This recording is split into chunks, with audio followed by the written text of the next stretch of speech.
C'est un camp qui est préparé toute l'année dans le cadre d'un atelier, un atelier thérapeutique, qui existe maintenant depuis plus de 20 ans, qui a été mis en place effectivement pour venir en aide aux enfants, de la même manière que d'autres ateliers, mais par le biais des sports de pleine nature et notamment certains sports extrêmes comme l'escalade.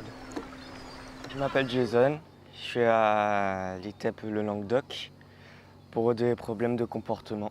Bonjour, je m'appelle Alan, je suis à l'ITEP le Languedoc. Je m'appelle Florentin, je suis à l'ITEP parce que j'ai des soucis de dyslexie. Je m'appelle Riyad et je suis à l'ITEP parce que j'ai des problèmes de concentration en classe. Et ITEP, ça veut dire Institut thérapeutique, pédagogique et éducatif. Ce sont des établissements qui accueillent des enfants en difficulté, notamment des enfants qui présentent des troubles de la conduite et du comportement.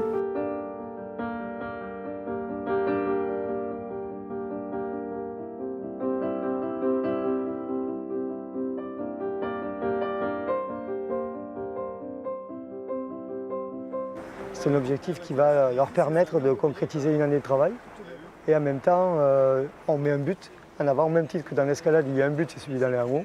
Là, le but de toute l'année, c'est un deuxième but, c'est d'arriver à ce camp, en sachant que ça sera un moment intense, un moment où on va intensifier la pratique, notamment la pratique de l'escalade, mais on va vivre ensemble des choses fortes qui vont nous réunir, nous unir, de manière à aller plus loin encore que dans ce qu'on peut vivre dans un atelier simple qui est très court, qui est sur 1h30 ou 2 heures sur une semaine, un jeudi après-midi par exemple. Voilà. Donc vraiment, réellement, l'intérêt du camp, c'est d'intensifier à tous les niveaux les choses, de manière à ce qu'émotionnellement, l'enfant puisse traverser d'autres choses.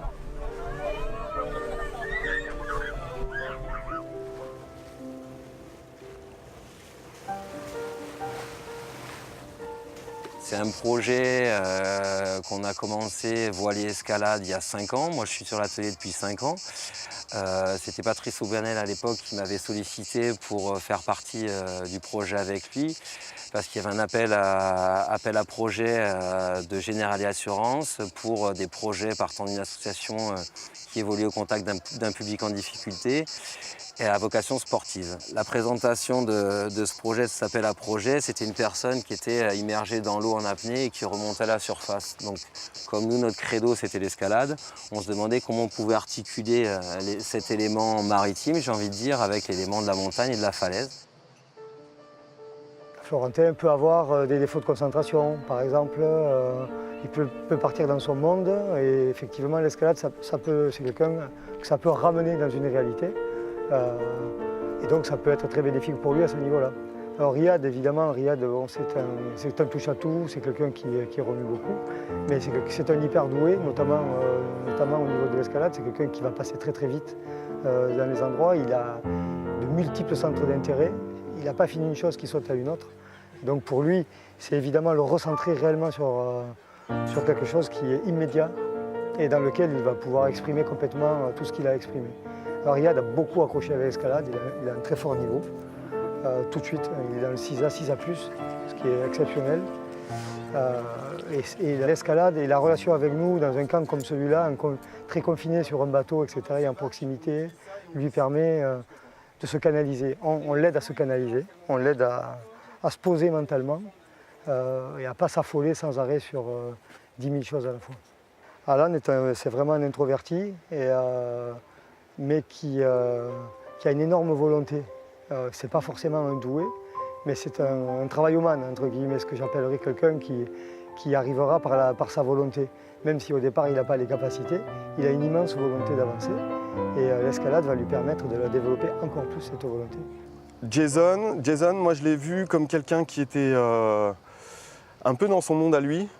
C'est comme ça que je l'ai un peu rencontré la première fois, un peu dans son monde à lui. Tu vois, il t'appelle tout le temps Michel ou je sais pas, il utilise tout le temps des noms un peu d'autodérision souvent. Comme ça dans le calbar. Leurs troubles viennent d'une vie chaotique, d'un parcours de vie très chaotique souvent, pour certains de problèmes familiaux assez ancrés, d'autres parce qu'ils n'ont pas été assez stimulés, assez nourris de manière affective intellectuelle, environnementale. Ils vivent dans des quartiers pour certains très difficiles. Ils sont tellement percutés par leurs troubles personnels qu'ils ne sont pas en mesure d'être ouverts sur les autres, en mesure d'attendre quelque chose de l'autre puisqu'ils sont rongés et travaillés par tout ce qui les percute, leurs angoisses, leurs troubles instrumentaux. Je parlais de troubles instrumentaux, on peut parler de dyspraxie, dysorthographie, dyslexie, donc ils cumulent tous ces handicaps dans leur scolarité, donc ça les handicape, ils en souffrent.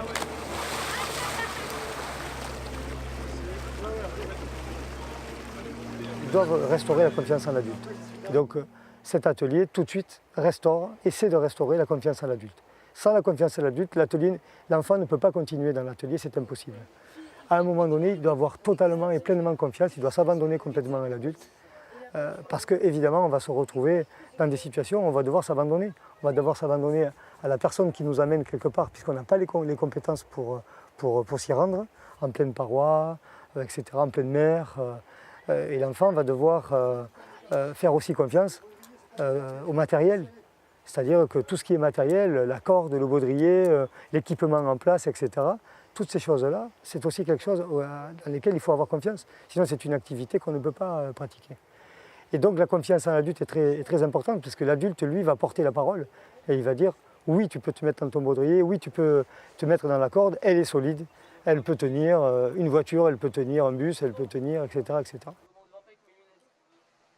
La première difficulté, c'était d'apprendre un peu les nouvelles manières d'assurer avec 2 cordes au lieu de 1, d'utiliser du matériel qu'ils ne connaissaient pas, de rester aussi à chaque fois, entre chaque longueur, il y a ce qu'on appelle les relais, c'est des endroits où on attend, entre guillemets. Et voilà, de rester longé à ce relais, d'attendre que soit le partenaire nous rejoigne, soit que le partenaire arrive au relais suivant. Pour les aider concrètement dans l'escalade, il y a une grande part d'indication où on va leur indiquer le parcours le plus facile, les prises de main, les prises de pied, comment se positionner pour faciliter l'escalade. Et puis la deuxième grande partie, c'est les encouragements. En fait, tout simplement les encourager tout le long de la grimpe pour qu'ils ne se démotivent pas. Parce qu'on est sur des longueurs d'une difficulté qu'ils connaissent déjà. Ils savent grimper des voies de cette difficulté, mais avec tout le caractère impressionnant de la grande voie, la fatigue de l'enchaînement des longueurs, ils ont beaucoup besoin de motivation et de conseils. Allez, Jason. Ramène côté gauche. Pas trop, un peu haut. Un peu loin. Allez, ramène-le. Voilà. Allez, pousse dessus là. Non, va le pousser. Qui nous encourage, on essaie de se donner le mieux possible. Là, il faudrait bien attraper. C'est grâce à ça qu'on arrive bien à escalader des endroits où on a vraiment du mal. En termes de sécurité, c'est toujours être concentré et regarder son camarade grimper, s'assurer que le mousquetin est fermé, s'assurer qu'on a bien fait la corde, qu'on a bien mis la corde dans l'assureur. Et pour grimper pour notre sécurité, il ne faut pas aller vite, il faut qu'on attende que la corde soit tendue. Depuis 1 an que j'ai fait l'escalade avec M. Aubanel, au début j'ai eu peur du vide, et petit à petit ça s'est calmé. Alors maintenant j'ai plus peur, au moins. J'avais des camarades qui assuraient bien, donc je pouvais m'asseoir dans mon baudrier et regarder où je pouvais me placer. S'il ne trouve pas une prise par exemple, moi je lui dis où mettre le pied ou où mettre la main. Et après, dès qu'il met la main où je lui dis, ça l'aide. Et ils font pareil pour moi. On s'entraide. Allez Flo, c'est bien. Allez, c'est super Flo ce que tu fais là. Non mais ça je le sais, ça je me rends compte. Ça nous aide un peu à nous calmer et à se poser. Ça nous aide à pousser nos limites. Allez, tu mets tout ton poids sur le pied droit et tu montes le pied gauche dans le trou là. Ouais, voilà, très bien. Allez, vas-y, Un petit peu à droite, voilà. Voilà. Oublie pas, à ta gauche, t'avais vraiment des gros trous là, complètement à gauche. Allez, c'est bon. En plus, nous, quand on grimpe pour ouvrir la voie, en fait, on leur confie notre propre sécurité parce que c'est eux qui nous tiennent les cordes. Et ça, ils l'ont très vite compris. Et je pense que même avec des troubles du comportement, le fait qu'on leur fasse confiance et qu'on leur dise bah, c'est vous qui nous tenez les cordes et qui assurez notre grimpe pendant qu'on va installer le prochain relais, ça vaut toutes les consignes parce qu'ils vont se rendre compte qu'à un moment, ils sont aussi responsables de nous, comme nous, on peut être de eux quand on les fait grimper. Effectivement, l'adolescent se trouve en difficulté. Moi, mon rôle, il est soit effectivement, je juge qu'il n'y arrivera pas, et à ce moment-là, j'arrête l'expérience immédiatement. Soit effectivement, je sens qu'il est dans une difficulté, mais qu'il y en reste encore sous le pied, comme on dit, et que j'essaie d'évaluer en permanence, effectivement, jusqu'où l'enfant peut aller. Et donc, cet accompagnement, qui est un peu sur un fil, on va dire, de manière à ce qu'il ait un maximum de bénéfices pour lui, qu'il tire un maximum de bénéfices de la situation. Sans à aucun moment, il faut que l'enfant sente qu'à aucun moment il est réellement en difficulté en fait. Qu'il fasse bien la différence entre le danger réel et ce que la situation peut lui permettre de dépasser en toute sécurité finalement.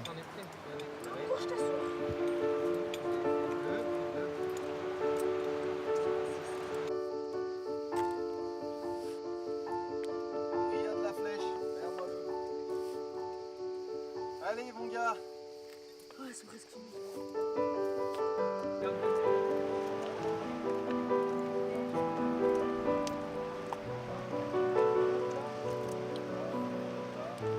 Allez, c'est ça. Encore. Encore. Allez, encore. Allez, encore. Ils commencent à vraiment adopter des comportements qu'on attend d'eux en termes de communication, en termes au relais d'encouragement du partenaire, d'assurer le partenaire depuis le haut. Ça, c'est des choses qu'ils n'avaient jamais faites avant.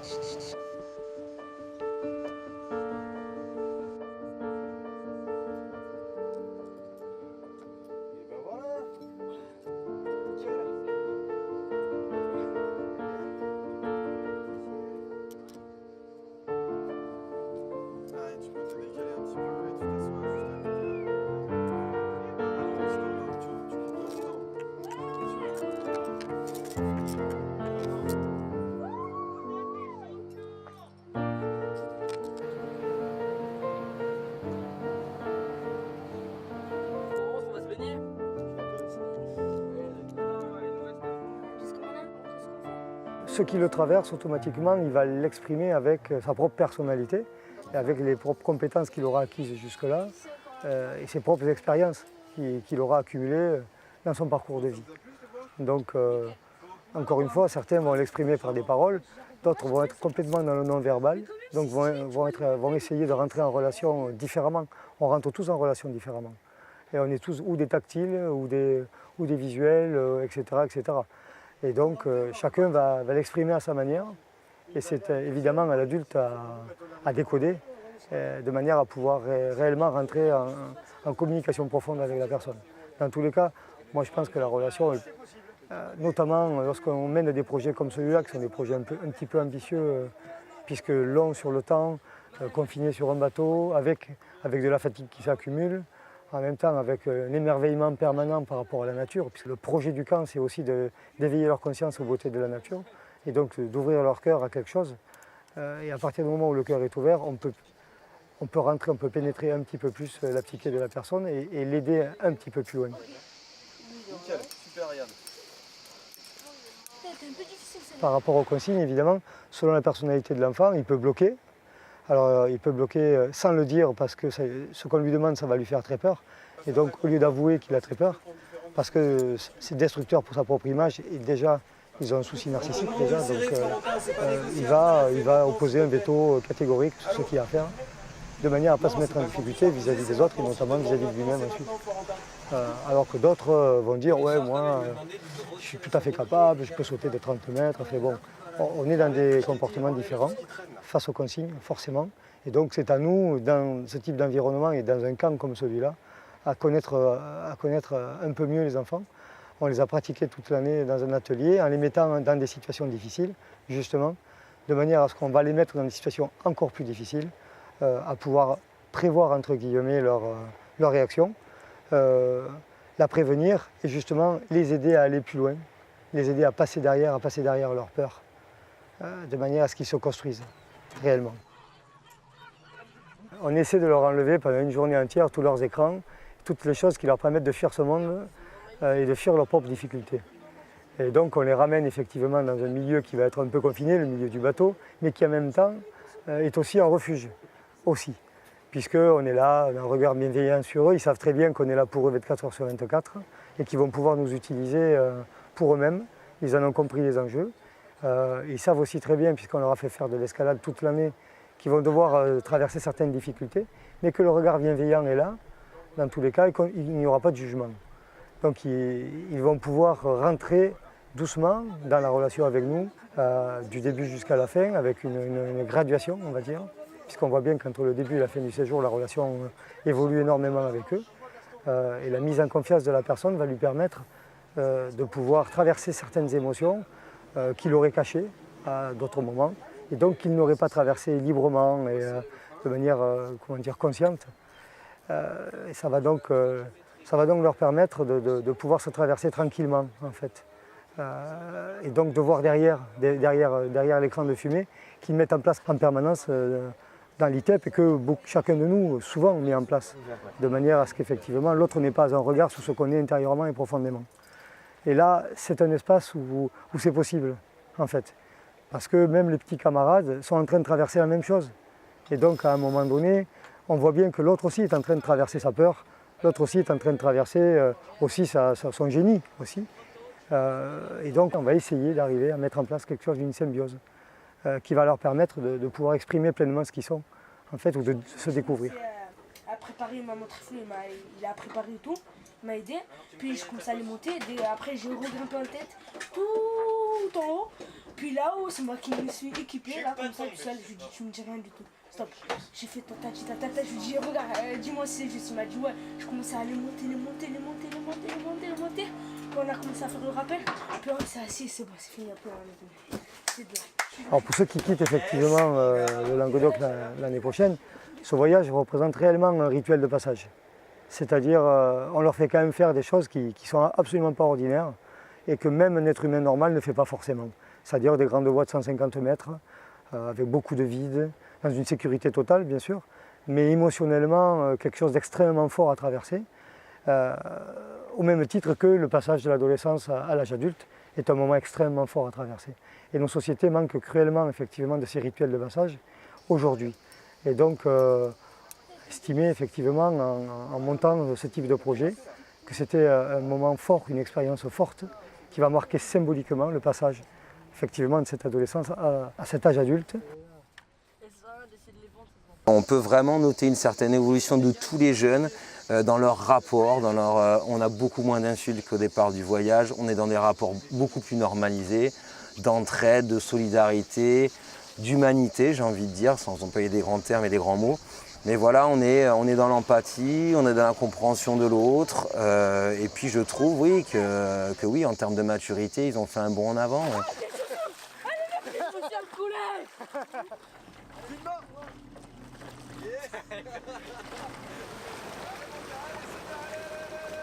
Ce que j'ai appris sur cette semaine-là, c'est de faire une grande voie. J'ai réussi à la faire entière. Ce que j'arrivais pas au tout début, quand j'ai commencé l'escalade. Déjà ça me fait évoluer dans l'escalade vu que j'avais des gros soucis par exemple de rappel ou quoi, que j'avais peur de faire. Comme là par exemple hier j'ai fait mon premier rappel seul. Et ça m'a permis de me libérer de ma peur du vide déjà. Donc un truc, c'est en partie pour ça que je voulais faire de l'escalade cette année. Et ça a bien réussi. Donc la base de mon désir d'éducateur, enfin de faire ce métier d'éducateur spécialisé, c'était pour aider l'autre. Et puis essayer de me découvrir encore plus moi-même, puisque je suis persuadé qu'à travers la rencontre de personnes en difficulté, on aide les autres, mais on s'aide aussi un peu soi-même. Alors pour moi, personnellement, c'est un projet qui résonne très fortement à l'intérieur de moi. L'escalade a été quelque chose qui m'a construit. Et donc c'est un petit peu, c'est un petit peu rendre quelque chose que la nature m'a offert. Et aider un petit peu plus loin. Je pense que réellement les seules compétences qu'on a à développer, c'est notre seule humanité à l'intérieur de ça. C'est la seule chose qui m'anime en fait. c'est rendre service et rendre un peu ce qui m'a été donné, ce qui m'a été offert. Cette opportunité qui m'a été donnée de traverser certaines choses.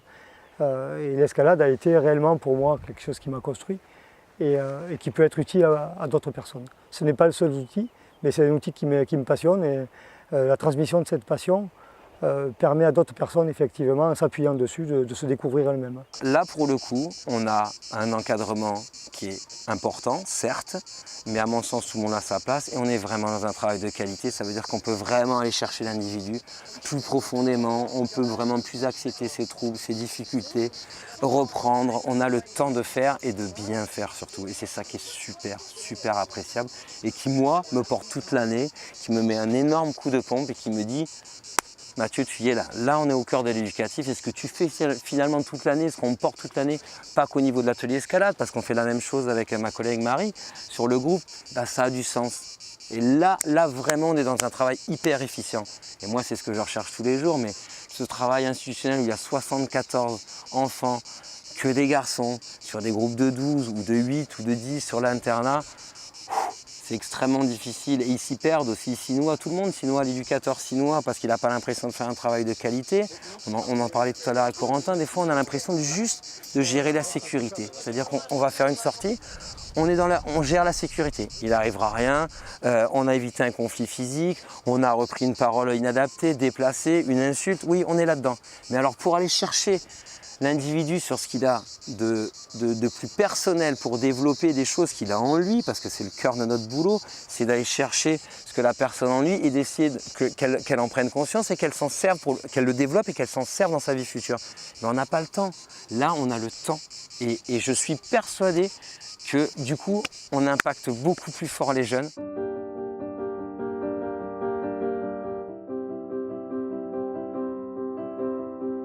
Je ne sais pas de quelle manière, parce qu'il faut rester humble, il faut rester modeste, je ne sais pas dans quelle manière on leur apporte quelque chose, dans quelle manière ça va s'inscrire dans leur vie personnelle, dans leur trajectoire personnelle et individuelle, mais à mon sens, ils en tireront quand même un bénéfice, l'usufruit de quelque chose. Je ne sais pas si c'est maintenant, je ne sais pas si c'est après en rentrant à l'ITEP, je ne sais pas si c'est dans leur famille, je ne sais pas si c'est après dans leur projet professionnel et personnel ou dans leur construction de leur vie d'adulte, mais je suis persuadé de quelque chose, c'est qu'ils en garderont quelque chose.